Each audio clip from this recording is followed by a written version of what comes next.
Hey, what is up, everybody? This is K-Rail reporting live from my living room in Park City, Utah. The sun is poking out. I woke up at about 0300 hours this morning. I was aiming for about 0420, only by coincidence, I might add. And I woke up restless. So you know what I did? I kind of just tossed and turned. I finally made my way to the gym. I got there at 0500, worked on some eating club patterns, did some body weight movements, and then I did 2 classes in a row, and I feel much better now. And now the sun is out, and I took a little cat nap this morning after that abrupt awakening I had. Cat naps are so awesome, aren't they? Wow, I love cat naps. They're way better than that Monster Energy drink crap that you get at the grocery store that has aspartame, potassium, and artificial sweeteners and colors in it. And you know, maybe we'll talk about that stuff today. Energy drinks, that's a good topic. I'm waiting for my friend Mark Testa to get in here, and I'm going to patch him in when he does. But, hello, you know how it works. Actually, I'm going to patch him in. Actually, Mark, hold tight. I got to do my movement break first. You know how it works. First, we got to move. Because if you were sitting all morning long, remember my rule. Do not go more than 2 hours without doing a movement break. Even if it's going to the bathroom and coming back and then walking back and forth 5 times, that's totally adequate. But if you don't want to do that and you have an amount of space where you can extend your arms out to the sides, and believe you me, I got long arms, but I got enough room in my room to do this, do a little movement break. What I'm going to show you right now is a cross-body pattern. It's going to be an alternating windmill, full bend, with arm fling. So back in historical times, flinging or winging was a very popular thing people used to do to prep themselves for an activity, such as football or baseball or swimming, etc. If you watched the Olympics in 2012 and was it 16? Michael Phelps, you know Michael Phelps, 8,000 calories a day, Michael Phelps, maybe it's 10,000, I don't know what it was, some ridiculous amount of calories a day, Michael Phelps. You know who he is. Before his races, his back would have welts on it because he would do flinging. And he would lean forward and he'd go like this with his arms and he'd hit himself in the back of the shoulders like an absolute beast. And that was a preparation mode to get his arms so loose that he'd be able to just dominate in the water. And I'm not saying that's why he was always such a good swimmer, but it was one aspect that he did. Anyway, enough rambling on. I'm going to jump back. I'm going to show you the windmill and the full bend. So here we go. You're all welcome. You're always all welcome to join me, by the way. So here's what we're going to do. We're going to stand with our feet a little wide and shoulder width apart, toes facing forward, feet parallel, arms out to the sides. Now what we're going to do is simply this. We're going to reach down and try to touch our opposite toe with our opposite hand. Come all the way up until you're straight. Switch sides. Then you're going to step in with your left foot. Put your hands on your hips. I'll get back into frame. Keep your legs straight. Reach down and touch your toes. Touch your hips. And then fling your arms back like this, like you're slapping 2 idiots in the face behind you that are trying to rob you. Okay? Then we're going to step back out and we're going to repeat. Arms come out. Windmill. Both sides. Step in. Full bend. Hands on your hips, fling your arms. Let's do a side view. Arms out straight. Look at my arm. That's 3-dimensional. See that? Okay. Windmill. Both sides. Make sure to stand up straight. So none of this nonsense. I see people in my class do that all the time. Shame on you if you do it. You know who you are. Okay, we're going to do this. Windmill. Windmill. Step in. Touch your toes. Hips. Fling your arms back. Okay. Movement break done. 20 seconds. 30 seconds. You do that 5 times. That's all it needs. It's all you need. All it needs. Duh. That's all you need to get the brain fired up and get the joints loosened up back up again. And I'm huffing and puffing this a little bit too. Half that is because I'm excited. Okay, so I'll take a deep breath together before I pull Mark in. Ready? Here we go. 1, 2, 3. Exhale. Don't you feel so much better now? I do. All right, let's get Mark in here, and then we're going to talk smack. Because we do not want feedback. Feedback is not good for the eardrums. The brains. All my music. I always wear earplugs. Oh, there's Mark. Hold on. Let's get all jimmied up here and ready to roll. Mark, test it. Yes, sir. What's happening? Sun's out, guns out, baby. How are you? For the love of kombucha. What's that shirt say? It's I love your guts, it says. Said by kombucha. Instead of I hate your guts. It's figurative. That's awesome. That's great. How you doing today, man? How are things out there in Denver, Colorado? I can't even read it. Nutrition nerd. Is that what it says? Yeah. That's half right. No, I'm joking. The nutrition part? Yeah. We're both nutrition nerds. So speaking of which, I'm drinking my kombucha right here. That's not homemade beer. It's kombucha, by the way. That's awesome, man. Mark, I want to talk about energy drinks. The idea just struck me as I was babbling on in the very beginning.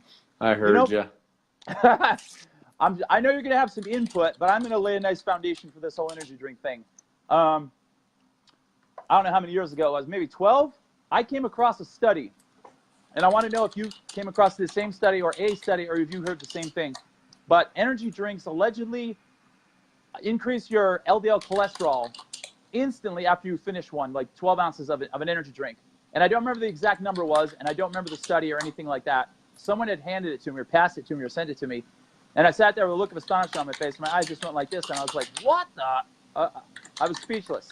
Have you heard of such a thing as these energy drinks boosting your cholesterol through the roof instantly after you get done drinking it? I have not heard that, but I'm in front of a computer. I'm going to look it up because that's a curious indication there. Sweet. You're acting just like, what's Howard Stern's right-hand man's name?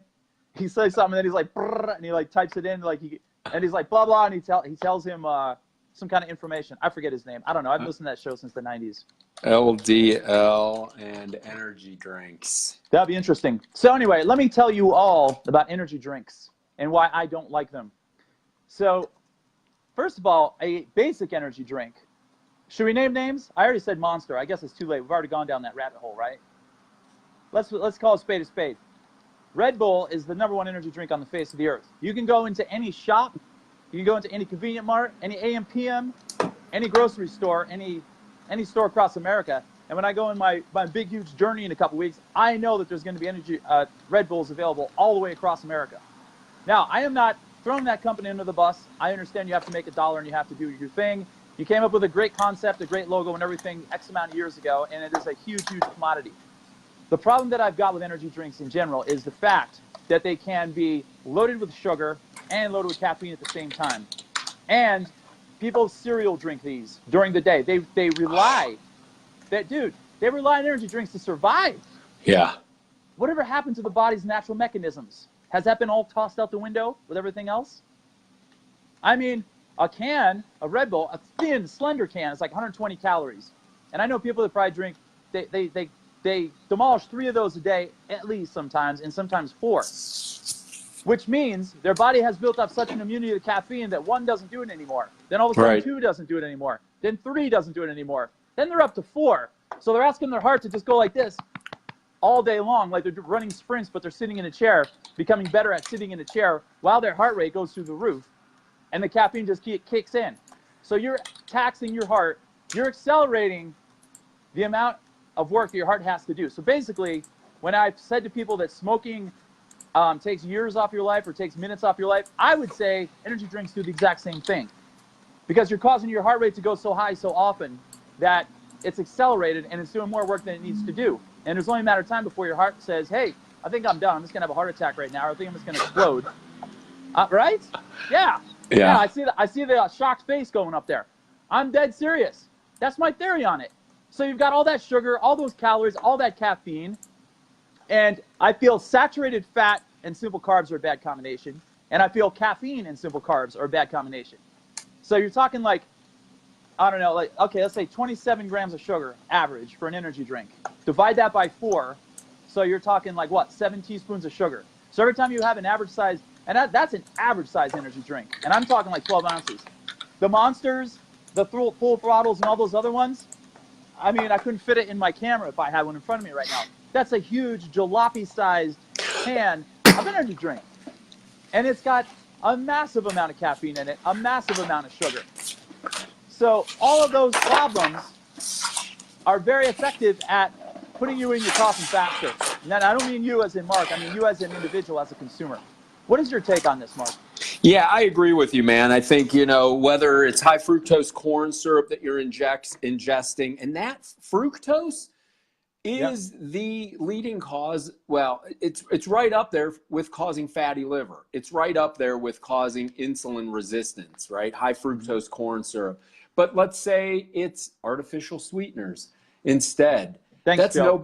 that's no better. That's even just as bad, right? That's a neurotoxin. It still spikes insulin. It's interesting. I had a colleague who lived on these things. I mean, he lived on them. He'd start his day off. He'd have 2 or 3. I'm not kidding you. He's a chiropractor, healthy, knows better. And he's like, I'm getting hypertension and I don't know why.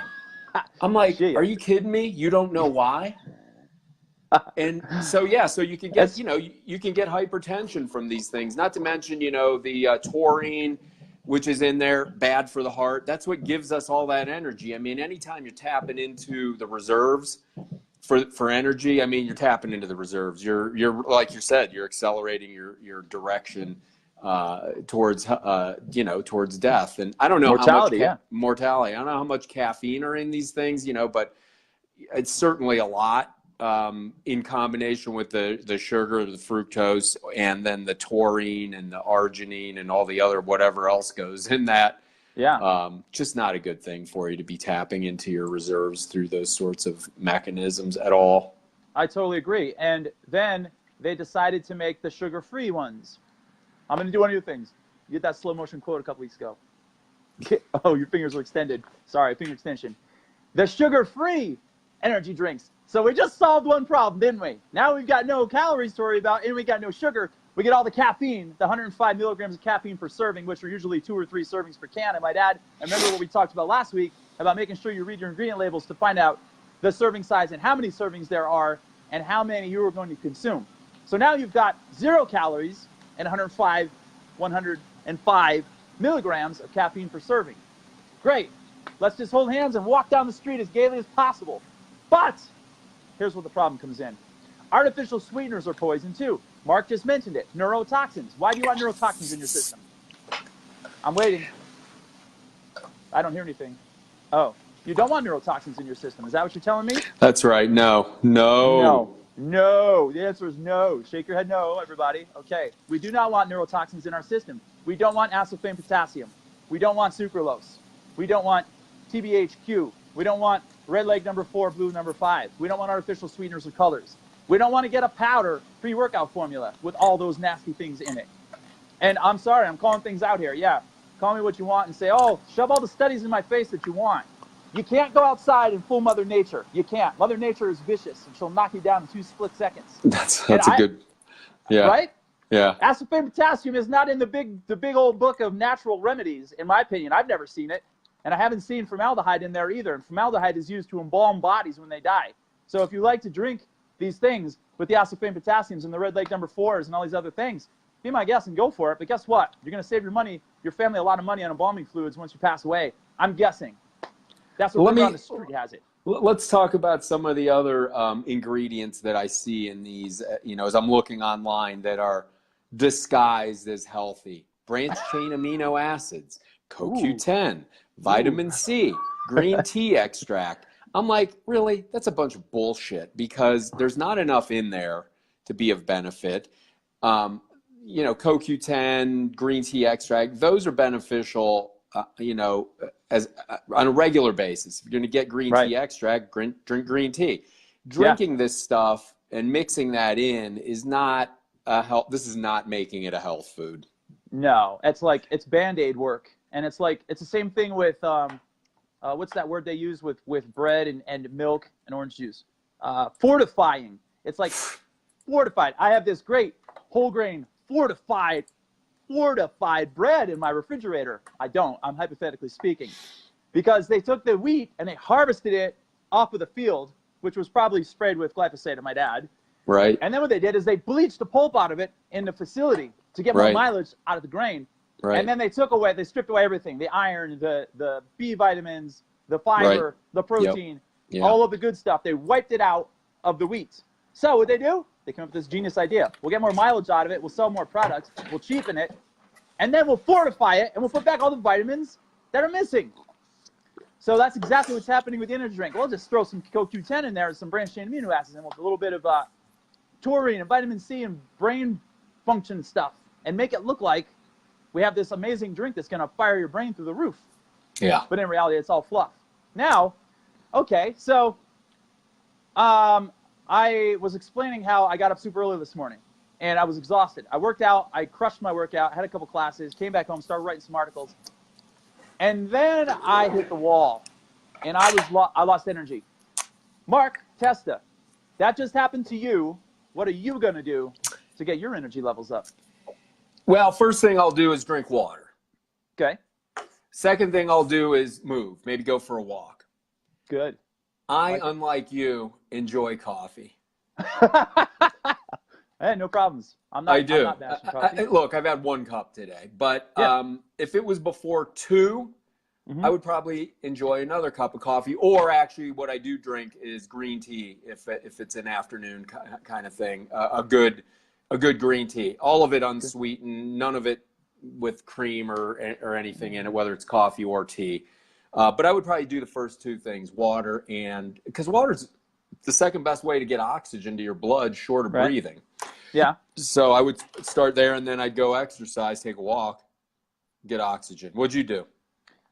I do this because I do time restricted eating. I don't, I don't just like eat something or whatever to break it until my fast is ready to go. Usually when I eat my first meal, my energy level just goes, it shoots to the roof, and that's a sign. That's a good sign for any of you watching at home.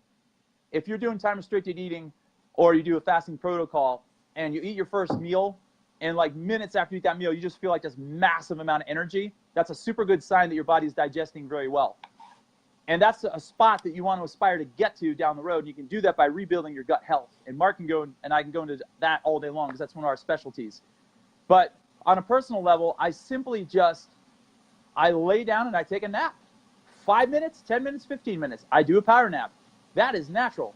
When I come out of that power nap, my body and brain is fired up through the roof. And I sacrifice 15 minutes of my day to take a quick power nap, and everything after that is like through the roof. And that's all it takes. So that, in my opinion, is one of the best natural remedies on the face of the earth. And Mark mentioned a couple other things. So what I'm getting at is we're trying to come up with some natural remedies for all of y'all out there watching this that you can utilize as well to help boost your energy in the day, that is more of a natural angle and approach that is not going to be deleterious to your health. And that's the way everything should be. So Mark mentioned some good things. Guzzle some water, go for a walk. Me, take a power nap. Have some like organic, clean coffee. None of that stuff that's like super chemically processed. No. Do your due diligence and find out where the good stuff is. What was that, Mark? I'm a good power napper too. I would, if I can, I will. I could sleep literally anywhere from 2 minutes to 15 minutes and be totally revived. So, but not everyone's a good power napper. My wife, she can't do it. She like needs 2 hours. I'm like, that's not a power nap. That's like going back to sleep. But yeah, man, I love that. If I can get one of those in, I'll do it. I can do it anywhere too. Airport, back of the bus, whatever. Back of the bus. I once went to a bar in Northeast Pennsylvania when I was like early 20s. I want to say 21, 22. On a Friday night, it was some heavy metal band. They were atrocious.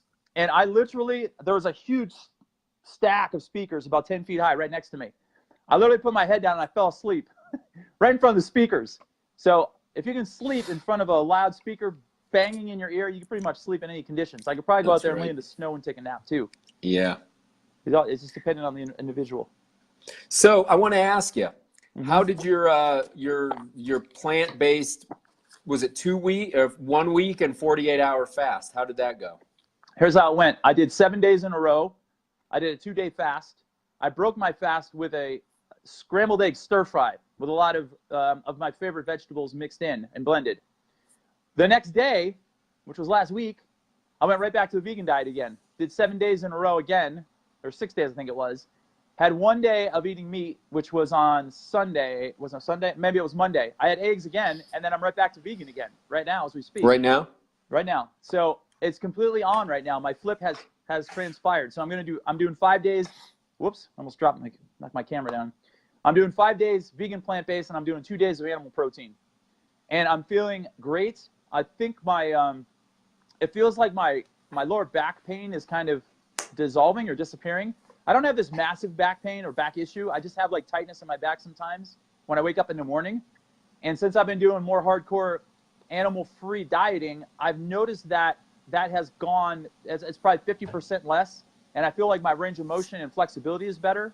Now, granted, I've been doing some really, my past six-pack challenge classes the past couple of weeks have been very, very three-dimensional, and I've been doing a lot of super corrective drills in them. And that could be contributing as well, but I absolutely feel great, and like it just becomes easier and easier the longer I'm doing it.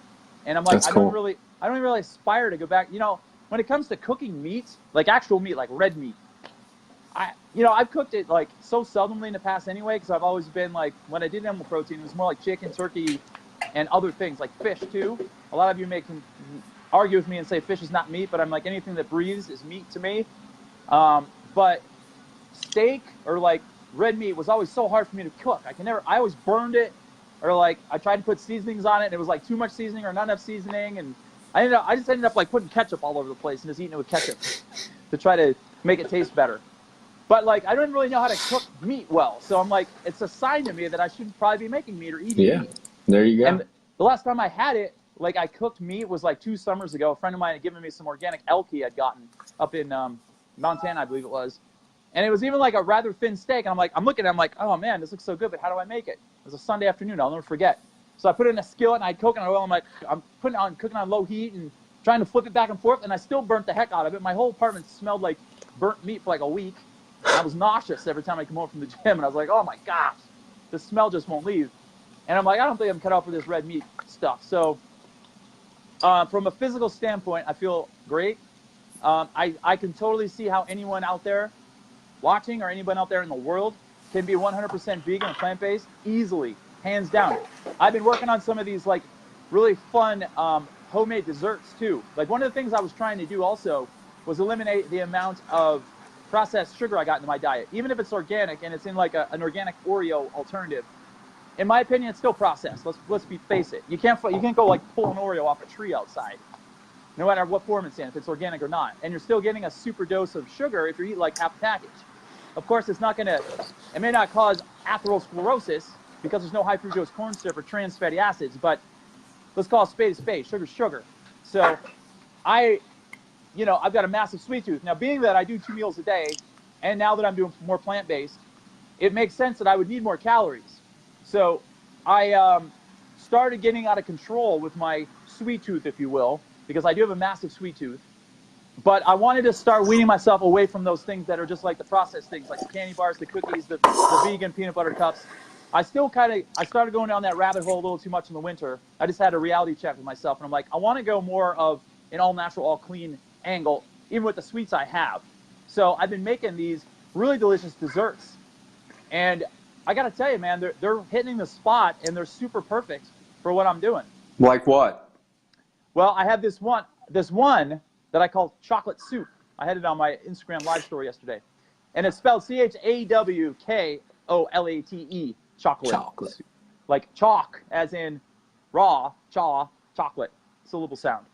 And it is a blend of coconut manna, cacao butter, cacao nibs, cacao powder, pistachios, cranberries, and a pinch of sea salt. So it has that sounds great. Dude, it is so freaking good. I want to mass produce it somehow and like make it into something. I think people just love it. It's absolutely amazing. And you could add things to it like hemp seeds. You can add like hemp protein powder to it, raw, and you have to keep it completely raw too. So it's raw, it's sweet. I put a little bit of coconut nectar on there too. And I blend it all together, and after I heat it up to a certain point, it turns into like this looks like chocolate soup with all these little things floating around in it. It's amazing. So that's like one of the things I was making. And I'm going down that angle right now of creating these like really delicious desserts. Because even in my book, Active Nutrition, I have a bunch of desserts I made in there over the years. But a lot of them have like an alternative to Cool Whip in them. Like there's this thing called True Whip, which I like, which is an organic Cool Whip. But that's dairy, and I'm kind of going away from the dairy stuff nowadays. And I'm upgrading some of these desserts I made before into new fangled dishes. So that's kind of the angle I'm taking right now, and I'm really digging it. And it's funny. Go ahead. Go ahead. I didn't mean to interrupt. Go ahead. Hey, Michael Hedke, I saw your message. I'll check your messages. You know what? Speaking of vegan, I listened to an interview with a vegan physician. Well, it's public knowledge, so I'm going to say it. What's his name? John. What the hell's his name? No, not John Doe. John Douillard interviewed him. John Douillard interviewed him. John McDougall. Have you heard of John McDougall? Yeah, I have heard of him. I don't know much about him. I might know his work if you presented it to me. I've heard of him. If you can stomach the interview with John Douillard, Life Spa. John Douillard's chiropractor. He's super famous with Ayurvedic medicine. He's got a big following. He's a great guy, ton of integrity, they wanted to get into, you know, different plant-based diet controversies, conversations, and you know, I think John thinks more like you and I, John Douillard, but McDougall is a vegan, and he was not into plant-based. His whole thing was starch-based diet. Starch-based. Really? Yeah. And grains in particular. And wow, that's so crazy, because you got to watch all of the people that are like against lectins these days and talking about how grains are horrible and beans are horrible. And this guy's the opposite direction completely. And he's a doctor. Yeah. And he's published quite a few books. I think he said 12 books and papers. Wow. But if you get a chance, if you can stomach the interview, I think it's at lifespa.com. Stomach it.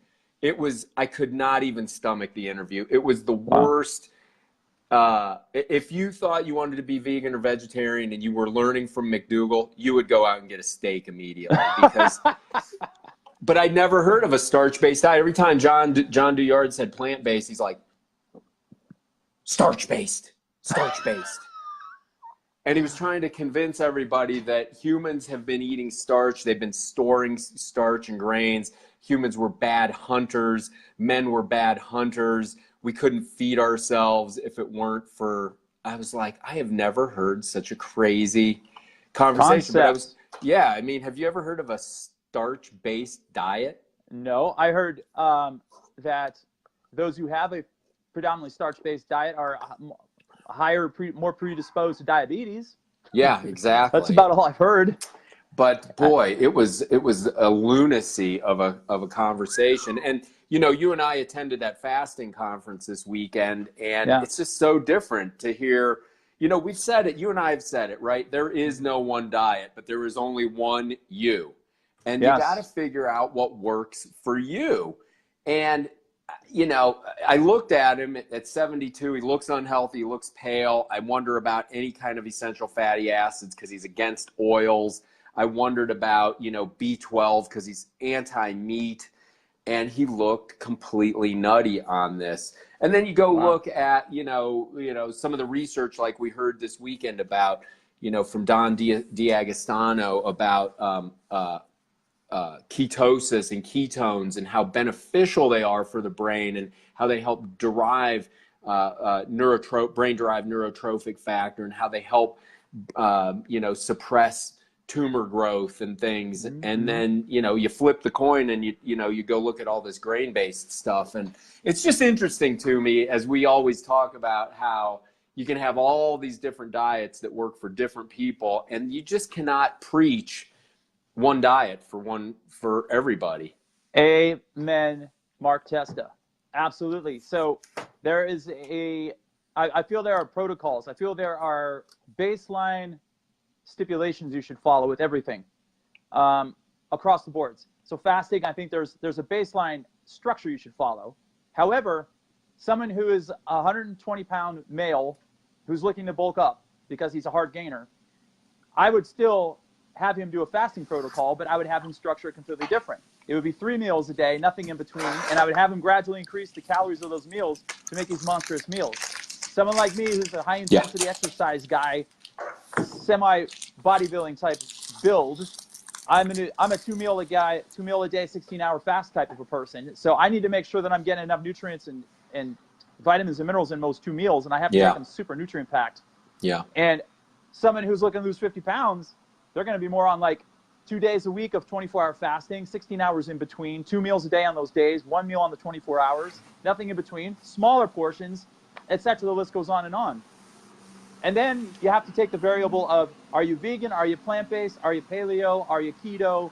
Are you this, that, XYZ? Are you gluten-free, lactose intolerant, etc.? So there's all those variables to take into consideration. So like Mark said, not one single person out there watching is exactly the same. You may follow the same diet, but you're still going to have a tweaking to do or a variation. And I just want to mention something really funny. The other day when I was doing the first 7 days of my diet, my plant-based diet, I woke up in the middle of the night, scared. I was having a dream. It actually turned into a nightmare. I was at a local bowling alley with some friends, and they brought a tray of pizza out, and blindly, without even thinking twice, I just grabbed the pizza. I took a big bite. I started chomping. I was like, "Oh, this pizza's so good!" I was like, "Oh, it's got cheese!" And I freaked out. And I literally woke up and like sat up in bed. And I was like, and my heart was pounding. And I was nervous because I ate a pizza with cheese on it. And in reality, if I'm out at the bowling alley with my friends and they're all chomping a pizza, I won't even touch it probably anyway, just because it's, I don't eat pizza very often. I love Circus pizza. food at the bowling alley. That's circus food. Pretty much. But on normal situations, especially, I was freaked out. It was right in the middle of a dream, and it turned into a nightmare. Because it turned out good, then it went bad, and then I woke up, and then I was relieved, and then went back to sleep. So all's good that ends well. I'm still fasting today. I'm on about 18 hours. But, I'm testing this thing out. Fast Bar. Oh, the Fast Bar. Right, from Prolon. That is, so, I have to say, man, that is one tasty bar. It's one tasty bar. It is one tasty bar. It keeps you in a fasted state. So I'm going on 18 plus hours. Feel great. Just got done seeing patients. I want to get the keto mojo. I want to start monitoring my ketone levels and seeing just what those things do to me, and how deep into ketosis am I, and I'll probably go home and eat some eggs and some nuts and try to keep it going for today. Are you gonna try to follow more of a keto type diet today? Because that's what it's sounding like. Maybe. We'll see. Well, I got to see what's in the fridge. I'll be honest with you. I just got to see what's there. You want to do my next challenge with me? Which is what? 7 days of oatmeal and nothing else. Seriously? Oatmeal, 7 days in a row, 2 meals. I do like oatmeal. No, I'm joking. I would never do that. I'm going to do the banana challenge. Which is? 7 bananas a day for 7 days. Get out. Is that a real thing? No, I'm making that up. I might be down with that. I love bananas too. I actually just had one in one of those desserts I was telling you about. I can make them as an actual meal too, and that's what I had for my first meal of the day. It's just well in your belly. Prebiotics. Yeah. I love bananas. I'm not afraid of bananas. I mean, hey. It's interesting. Two things I want to tell you about. One, I dropped 25 pounds last year. It's been a year now. I've kept that off. You know what the percentage of people who keep weight off after a year of losing it is? 5%. Exactly. Yes, I was right. Isn't that amazing?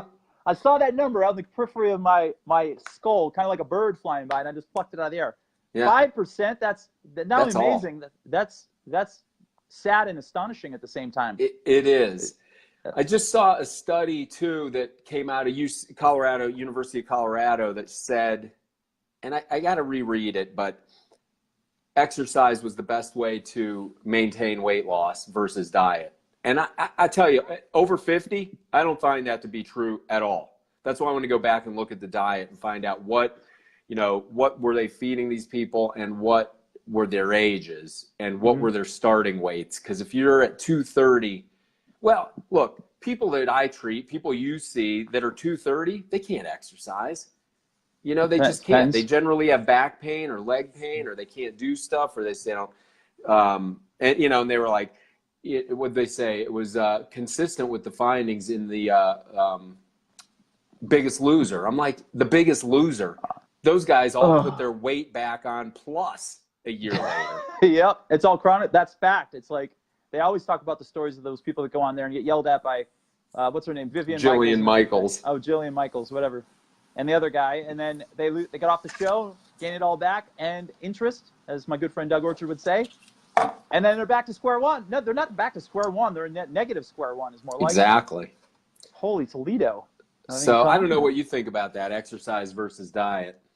I'm quite opinionated on that. I feel that there is a holistic approach you should take, and I think it's like man and woman equal a couple. Man marries a woman, they equal and have kids, they equal a family. So exercise and diet come together as one to create a holistic body, brain, body, everything, mental, physical, all combined together.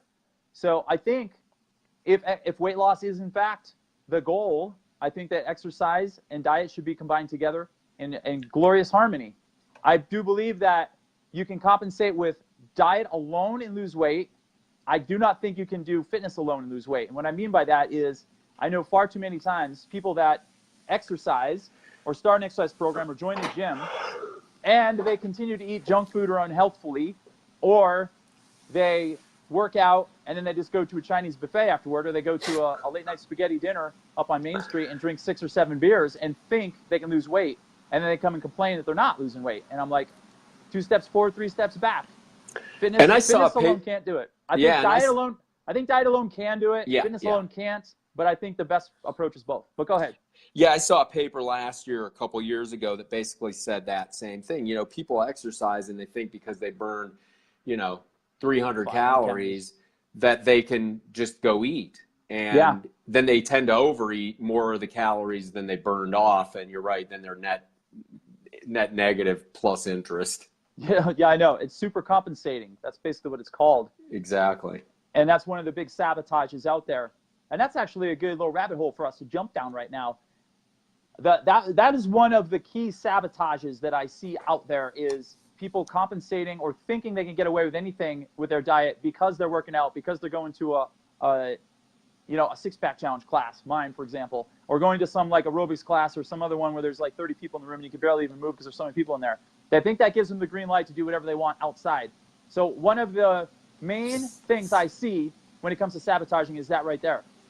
What else do you see, Mark, as a possible sabotage for people? I see another one, but I want to see what you think. I'm sorry. Ask the question again. I was reading some comments. No worries. I get it. So I often see people sabotage themselves when it comes to their weight loss goals or just their general weight loss or maintenance, and they don't see the big picture. And one of the main things that I see people sabotage themselves with is that overcompensation of calories, because they go to a fitness class 5 days a week or 4 days a week, and then they think they can get away with eating or drinking whatever they want, but then they continually complain about having weight gain or not being able to lose weight, etc. So one of the biggest sabotages I see is they don't make the connection that they need to clean up their diet or shore up their diet or eliminate energy drinks from their daily routine, or like eating late at night or something like that. So what would you think would be another sabotage that people do? I think another slippery slope is alcohol. I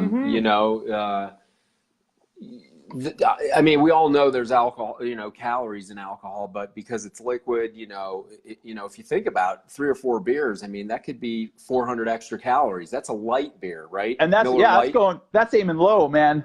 Yeah. Miller Lite, 90 calories. Yeah. But most beers have 200 calories. You could 1,000 calories. I mean, if you're doing a 2,000 calorie eating day, I mean, that just is one slippery slope. I think another bad one too is I think you mentioned eating late. Yeah. Right. Eating late is that's just a huge one, and can be a big sabotage. What else? Sleep deprivation. Yeah, I was going to say that. Sleep deprivation is a big one. Sleep can boost. If sleep deprivation can boost insulin levels, and cause insulin resistance, and not to mention in men decrease testosterone. And it doesn't have to be chronic sleep deprivation. It'd be a couple nights a week. The male's testosterone can drop by 10 years. So right, if you're 40 and you're you're sleep deprived, your testosterone levels may measure out at a 50-year-old's. So yeah, that's another big deal. Yeah, and then you can develop adrenal fatigue and stuff, and then your hormones are all jacked up. Ghrelin's going to be off, leptin's going to be off. The whole gamut is going to occur. And I've got another sabotage, which I don't know if you'll be familiar with this one. Yeah, you don't understand what I'm talking about, but being that I'm always I got my foot in the fitness industry so deeply, this is one I see all the time too. It's the people that spend 6 days a week on a treadmill, basically just doing cardio is what I'm getting at. That's where you develop the skinny fat. And I mean, it's shocking that I even need to still bring this up these days. It's like as shocking as I have to bring up 6 meals a day is not the right way to go. I was going to bring that up. We'll get to that one next, because that's going to be the next sabotage we talk about. We'll address it. But when you just do cardio every single day of the week, your body adapts to that, and you're not putting any muscle on your body. Muscle is like your fireplace. That's what causes your metabolism to rise. That's what keeps high intensity exercise in the form of intervals or like heavy lifting and stuff is what gives as a guy, it gives your testosterone and growth hormone a nice boost as well. So it's going to help you preserve the muscle, and then muscle is going to help increase your metabolism over a 24-hour span of time. So it's critically important to not only have the balance of fitness and nutrition to have a good body and have weight maintenance or weight loss, but it's also important to incorporate weight training in your fitness programs as well. So do you think body weight training is adequate? Absolutely. Yeah. Totally. Yep. It all comes down to how you do it. Your muscles don't know the difference between, if I'm doing a push-up or if I'm doing a chest press. It has to do with how can I tax my muscles? And you know, the more movement you get, like that's the whole theory of my six-pack challenge is everything's like three-dimensional. I do complexes where I put 2 or 3 movements together. So you're basically targeting as many muscle groups as you possibly can. So if that's all you did, you're totally good. Your muscles don't know the difference between a bodyweight exercise or a pull-up or a chest press or a kettlebell military press. All it knows is my muscle is working and there's a synapse being transferred from the brain to the muscle and it's going to work and it's going to grow. Now, granted, you can't get like humongous if you do just bodyweight training, but you can get, dude, I know some people that are just lean and ripped that are all bodyweight. They do pull-up bar stuff and dips and like crazy things like gymnastic type dudes. Yeah. So it's totally possible. But, and that's controlled. They're ripped because they got a good diet. Absolutely. A lot of them are vegan too. A lot of these guys are, and they're just like, they're shredded. And it's like, I just marvel at them, and their athleticism is off the charts. It's ridiculous. Yeah. So you mentioned 6 meals a day. I'll let you take the floor on this, and I'll add as you go along. Can't stand it. When I was at my fattest, I went to the gym. I remember it was 2007. I came back from China, and the guy's like, yeah, you need to start eating 6 small meals a day. And I was like, what? This doesn't make any sense to me. I said, that's going to, like, even back then, before it was the rage that it is today, that what we know about insulin, glucose, and ketones, I was like, that just doesn't make sense. Yeah. And 6 small meals a day does just that. It keeps your insulin level, your glucose levels high, your insulin levels high. You know, you're shuttling. Yeah, Troy, I saw a picture of you with your shirt off. Dude, you look ripped. Troy, that's good to hear. Yeah. Yeah, so you know, when that's happening, it's just shoving glucose into the cell, which then it can't fill. Then it shoves it into the liver. You get fatty liver, and then it can't fill that anymore. And then it shoves it into your belly, and you get that big belly fat.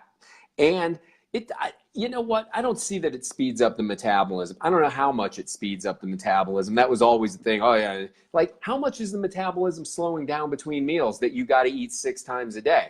So, you know, plus you're taxing your digestive system, you're upregulating inflammation, just like a million bad reasons to eat that way. I mean, like, you've heard me say this, but where the hell did my grandfather get 6 small meals a day? He was lucky if he ate twice. You know? My grandfather too. Yeah, exactly. So, like, where the hell? It's just like that's a common, like, such a wrong amount of information. Yeah, it doesn't match with human Homo sapien at all. Where the hell did they get 6 small meals a day? Yeah, physiologically and anatomically, it makes 0 sense at all. Not to mention, you got to work pretty hard to get 6 meals a day into your diet. And believe you me, this is coming from, you know, a guy back in my early days where I was the biggest advocate for 6 meals a day. It's kind of like that new movie called Unplanned that's out right now, which I'm anxiously waiting to see, where the woman worked for the Planned Parenthood, and she was like the top salesperson or whatever, and then she had to go into the room one day and witness an abortion occur, and she freaked out and saw how heinous it was, and then she completely flipped her switches and was like the biggest adversary against the Planned Parenthood. Anyway, it's a good movie. I haven't seen it. It looks good. But I was kind of the same thing. I was his biggest advocate for the 6 meals a day, and everything you just said, I promoted. Oh, yeah, speeds up your metabolism, higher energy, level blood glucose. You'll never get diabetes, blah, blah, blah, blah. Fast forward several years, when I started going into the weeds, as we always say, and doing more research, I was like, oh, I've been lied to. It's all a bunch of bunk. The supplement companies have bamboozled me and fooled me into believing that I can have 3 meal replacements a day and 3 meals and get lean and ripped and have great energy and not have diabetes. But in reality, when you get up at 6 a.m. in the morning and have a shake before your workout, then you got to have 6 more meals throughout the day. And before you know it, it's 10 o'clock at night. And they're telling you to eat cottage cheese with protein powder in it. Their protein powder, by the way. And then you have to wake up in the middle of the night and have their special protein shake that's made with casein protein, which gets digested slower. So you got to wake yourself up at 3 in the morning, and then you'll be walking around like a bodybuilder, ripped to shreds. Guess what? That is all garbage. The protein powder was garbage because it had artificial sweeteners and colors in it. The theory is stupid. Don't believe it. Don't buy it. And anyone out there watching, if you want to come after me and say I'm some kind of nutcase or, you know, whack job or crackpot, be my guest. Troll me all you want. You can't hide from Mother Nature. I'm going to point outside again because I said it before. Mother Nature is always correct. That's right. Everybody point outside right now and say, repeat after me. Mother Nature always wins. Okay? So your body is based on a circadian rhythm, and your organs work a certain way throughout the course of the day and night, And if you wake up in the middle of the night to have a protein shake, guess what you just You're did? stupid. You interrupted your sleep cycle. You took your testosterone hormone and you plummeted it through the ground. You asked your pancreas, your lonely little pancreas inside your stomach, who's sleeping, an old sleep, just like you are, to produce insulin at 3 in the morning while you have your shake, or 2 in the morning. Oh my gosh, the battery of problems just goes on and on. So then you never give your liver a chance to reset. I mean, I was just talking to Doug about this the other day, the producer fasting. And we were talking about this guy on Instagram who has like 685,000 followers. His name is Blake. Honestly, he's one of my heroes. 2 o'clock in the morning, he eats 1 meal a day, and he eats these huge portions of food. He makes these crazy meals. And he gets like whole grain pasta and like whole grain pizza crust. He claims he gets all these healthy ingredients. Makes these gigantic meals, videotapes himself doing it, and then he like speeds it up, and you can watch him. And he's like drinking and eating, and it takes him like an hour to eat this meal. And he eats 1 meal a day, and I'm telling you, it is huge. I got to send you a clip of him later. You're going to die laughing. Doug was telling me about that yesterday. What's the thought about doing it at 2 a.m.?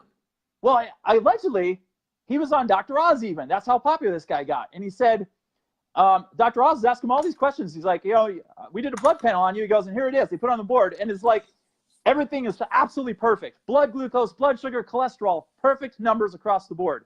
And he's like, well, he goes, I eat at like 2 in the morning, and then I sleep till about 12, and then I get up, he said, and I just have so much stuff to do with like social media and blah, blah, blah, and my website, and yada, yada. And he goes, and then I just go shopping with my girlfriend at night. We come home, we figure out what we're going to make. We do the thing, we do our video, and I eat the food, and then I go right to sleep. And he goes, and it puts me to sleep like a baby. He goes, and I just sit there, and he goes, well, I'm sleeping, the food's digested nicely, and blah, blah, blah. And it goes against everything we know about fasting. However, this is where the asterisk comes in. I can't form an asterisk with my fingers, but here's where the asterisk comes in. Doug and I deduced through our research and through talking to different doctors and experts that the key, there, perfect. Thanks for the asterisk. The absolute key is this.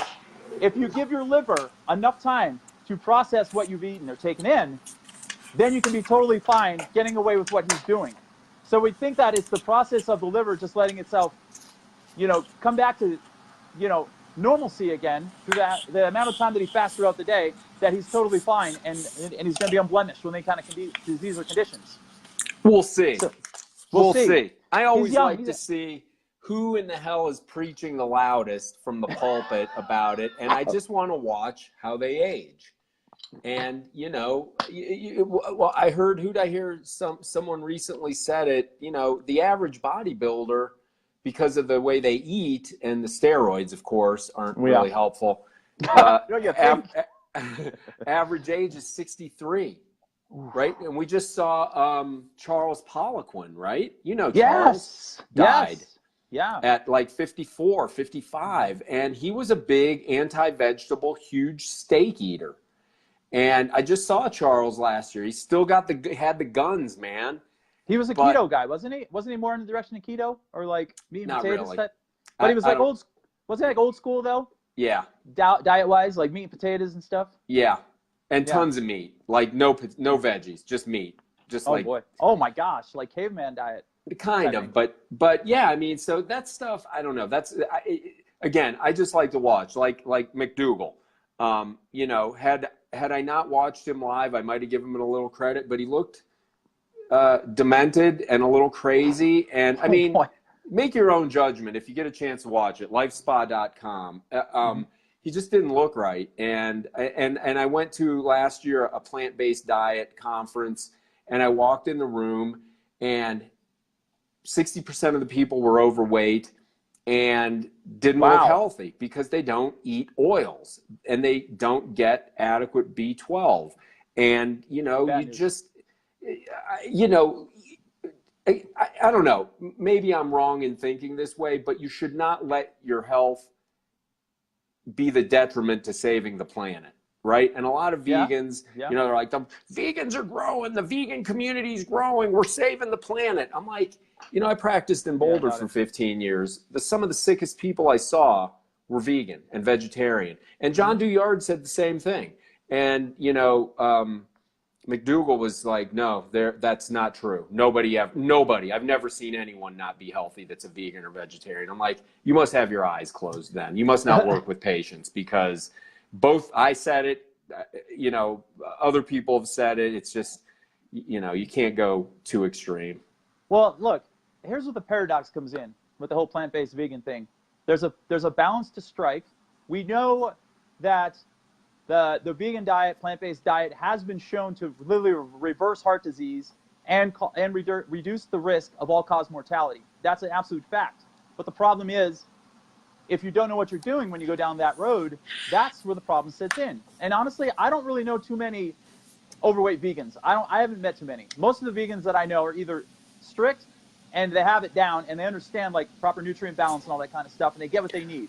But then there's the other ones who eat like potato chips and soda and like anything that's not attached to an animal or didn't have a mama. They eat it or drink it. And that's bad and that's wrong.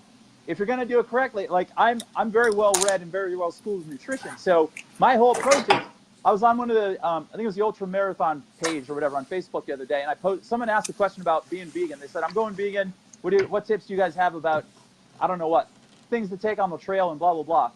And I punched in and people putting their comments in. And I said, I currently do 5 days plant-based and I do 2 days of animal protein. And I think someone thought I was joking because there's like 3 of those ha ha ha emojis came up on my comment. And I'm like, underneath I'm like, I'm serious, period. And I didn't go back. I don't know if anyone commented again. But seriously, that's what I'm doing. I'm doing 5 days plant-based vegan and 2 days animal protein. And I'm doing that for longevity and lean muscle mass purposes. And I want to see how I get by. And I want to see if I'm able to maintain my muscle, my energy levels, my brain function, everything perfectly fine. Because I feel that is a good approach to take to create longevity and optimal health in the present moment. But I've done my due diligence. I've done my work.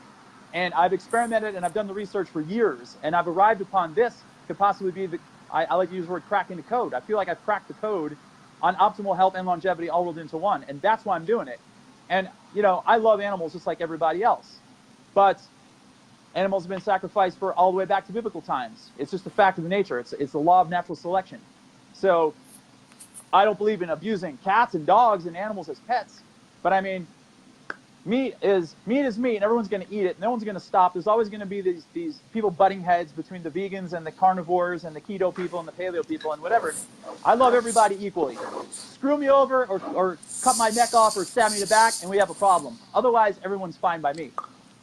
So it always comes down to, again, we come back to this. We come back to grade 2 mentality, I call it. And I'm only saying that because I like things presented to me in a grade 2 way that a second grader can understand it. Not that I'm insulting anyone's intelligence.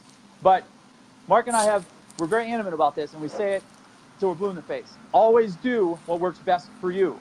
Be your own doctor is Mark's slogan and catchphrase. And it can't be any more accurate than that. So, Troy, you're out there watching. If you can drink milk and you don't get phlegm buildup and you don't have sore joints, you don't have brain fatigue or anything, great. Drink milk. Eat cottage cheese. Put some feta cheese on your salad. But if Zach Blaine out there makes a big salad, well, if Zach Blaine out there has a big pizza at night, that's more like it, and he's got cheese on it, and he has a massive reaction and his gut feels like a bowling ball is in it, then he's got a problem and he should probably think twice about eating cheese. But Zach is a personal friend of mine, and I've seen him put down some pizza and some Mexican food and beer, and he just walks off into the sunset, not even gaining an ounce. He's one of those lucky people. Well, you bring up a good point, and I'm going to do a post on this on my page later today, so spoiler alert. Awareness, right? Awareness. Oh, that's a good one. Yeah. You know, we don't listen to our body enough. Right. Mm-hmm. I see this, you know, I've been practicing almost 30 years. And people are like, he got sick out of nowhere. Sadly. Yeah, Joe, you do remember him. You met Zach, Joe. Anyway, go ahead. I didn't mean to interrupt. You know, a loved one's friend recently died. Heart attack, whatever. Morbidly obese, diabetic, ate like shit. I'm like, your body's telling you all the time. It's whispering like, I got a bellyache. Maybe I shouldn't eat that. Mm-hmm. Or I don't sleep well when I eat like, right, Troy, Toma, top of mind awareness. And we don't listen to the whisper until it becomes a scream. And that scream is cancer. That scream is the heart attack. And, and you know, I don't, you know, I have compassion fatigue, I've been told, from taking care of patients for too long. But does that mean you start losing compassion because you've seen them hurt it all? Oh, ooh, Yeah. okay. And it's not a good thing. It's definitely not. But you know, when people are like, "Oh, so and so got sick," I'm like, "Yeah, I could have told you that 10 years ago."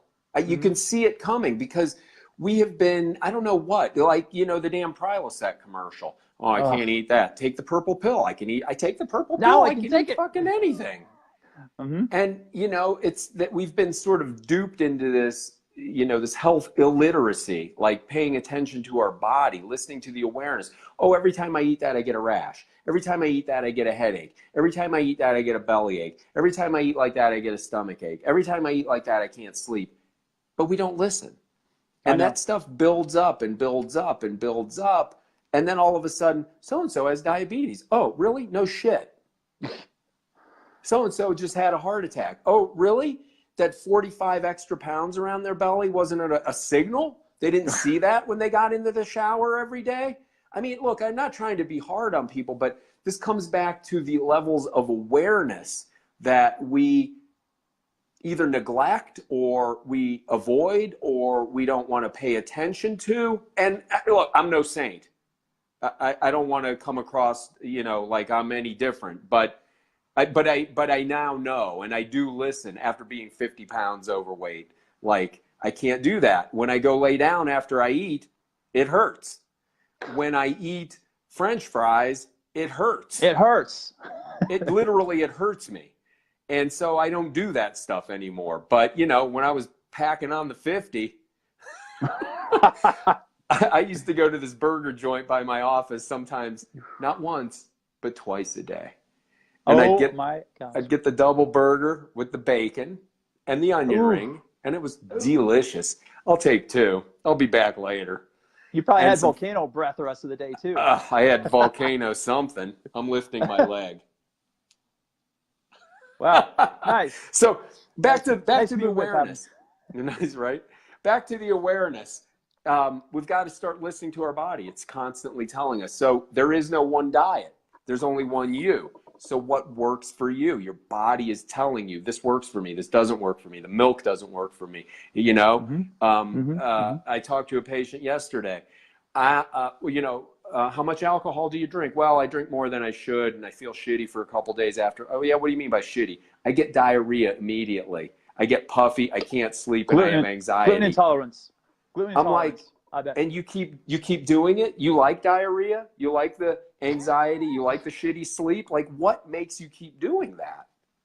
Well, I just want to have fun. Well, you better maybe look for some other ways to have fun because your body's giving you some signals. Be aware. Wow. Bowling is fun. Running is fun. Skiing is fun. Snowboarding is fun. I can think of 1,000 things that are fun other than, you know, any kind of additional food stuff or product that's going to alter your body or mind or organs in any way, shape, or form. There's a million things that are fun. Yeah. I find plenty of fun things without drinking or smoking or like any of those other habits. You just gotta have the discipline. You gotta take it one step at a time, one day at a time, and as Rocky Balboa would say, one round at a time. That's what I was telling Creed in the last two Rocky movies, which are both really good at my dad. Yeah, there you go. Little jaw jack in there. It's not that complex. We take small, measurable, action-based, realistic, time-related steps every single week toward the big goal, end goal that we want to achieve. That is how it is done. That's how winning is done. It's the statement of how do you eat an entire elephant, one bite at a time, not just one meal. So that's the take-home message, in my opinion, for everyone. It's we tend to get overwhelmed because we want the instant gratification. We want the 50 pounds gone right now. So we're going to go to any extreme to do it. And then we do something that's too far over the edge extreme. We join Orange Theory Fitness or CrossFit or Zumba class or whatever, and we do it 6 days in a row, and then we feel like absolute crap and garbage because we didn't honor our diet or didn't honor it enough, and we feel broken down and beaten down because it was too intense for us, and we're so sore we can barely move. That's because you dove right into the ice-cold water instead of dipping your toe in it first. Test the water. Take your one small step a day and do that for a week, and then the next week, add another step to it, and the next week, add another step to it, the next week, add another step to it.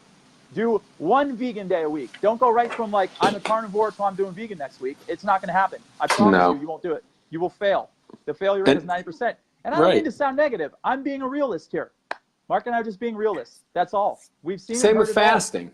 People are like, Yeah. I'm going to go keto. I'm going to do a fast. I'm like, you're going to fail because your body doesn't know how to burn fat. You eat like, 6 small meals a day. All your body knows how to do is burn sugar. You got to start. When people want to fast, this, we do this in our group. We take 3 weeks to get them fat adapted before they even do their first fast. And then they're successful at it. Mm-hmm. Troy, you're working out right now. Awesome. And walking the dog. It goes 2 ways. If it's fasting, if it's going from regular diet to vegan, regular diet to paleo, regular diet to keto, the failure rate, I promise you, is going to be super high if you bite off more than you can chew, no pun intended, too soon. Yep. It should always be a gradual process. That's how you build strength, physical strength. That's how you build mental strength. That's how you build a fasting protocol. That's how you build a different dietary approach. It all has to do with the small little things. And those little things start adding up like building blocks down the road. And that's what's going to change the game for you, all of you out there. So listen, man, I got to hit it. Okay. Hey, everybody. Thank you for tuning in. This is K-Rail. That right there is my good friend, Dr. Mark Testa.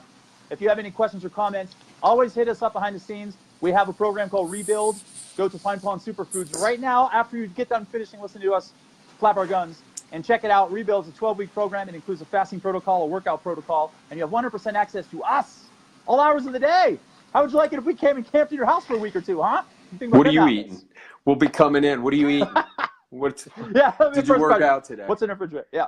How'd your workout look out? Let's talk next week. Andrea, good to see you. Thanks for tuning in. Troy, thank you.